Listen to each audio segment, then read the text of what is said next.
বাংলাদেশ থেকে কর্মী নিতে এমওইউ সই করবে মালয়েশিয়া। বাংলাদেশ থেকে আবারও কর্মী নেবে দেশটি।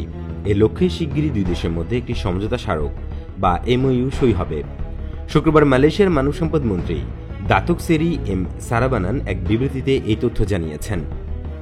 বিবৃতিতে দাতুক সেরি এম সারাবানান বলেছেন, মালয়েশিয়ার মন্ত্রিসভার বৈঠকে কর্মী নেওয়ার বিষয়ে বাংলাদেশের প্রবাসী কল্যাণ ও বৈদেশিক কর্মসংস্থান মন্ত্রণালয়ের সঙ্গে একটি সমঝোতা স্মারক সই করার বিষয়ে তাকে দায়িত্ব দেওয়া হয়েছে।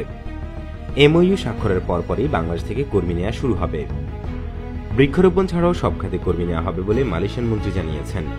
এর আগে গত অক্টোবরে শুধু বৃক্ষরোপণ খাতে বিদেশি শ্রমিক নেওয়ার সিদ্ধান্ত হয়েছিল। করোনা ভাইরাস মহামারীর কারণে প্রায় 1.5 বছর বন্ধ থাকার পর গত 22 অক্টোবর আবার বিদেশি কর্মী নেওয়া শুরু করার সিদ্ধান্ত নেয় মালয়েশিয়া সরকার। সে সময় বার্তা সংস্থা রয়টার্সের এক প্রতিবেদনে বলা হয়েছিল, পাম তেলে গাছ লাগানো এবং রাবারের গ্লাভস তৈরির কারখানার মতো গুরুত্বপূর্ণ খাতগুলোতে বিদেশি কর্মীদের নেওয়া হবে। বিশ্বের দ্বিতীয় সর্বোচ্চ পাম তেল উৎপাদনকারী দেশ মালয়েশিয়া থেকে করোনার মধ্যে শ্রমিকেরা নিজ নিজ দেশে ফেরায় শ্রমিক সংকট তীব্র হয়েছিল। বিবৃতিতে দাতুক সেরি এম সারাবানান বলেছেন, বৃক্ষরোপণ, কৃষি, প্রক্রিয়াজাতকরণ, সেবা, খনি অনুসন্ধান, নির্মাণ ও গৃহকর্মী সব খাতেই বিদেশি শ্রমিক নেওয়া হবে।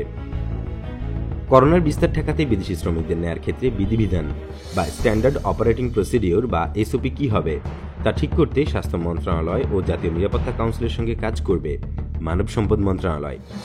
এর মধ্যে শ্রমিকদের মালয়েশিয়া পৌঁছানোর পর কোয়ারেন্টাইনে থাকায় ছাড় না দেওয়ার মতো বিষয়গুলো থাকতে পারে। মালয়েশিয়ায় গ্লাভস থেকে শুরু করে আইফোন পর্যন্ত সবকিছু তৈরিতে বিদেশি শ্রমিকরা কাজ করেন। দেশটিতে প্রায় 20 লাখ বৈধ বিদেশি শ্রমিক কাজ করেন।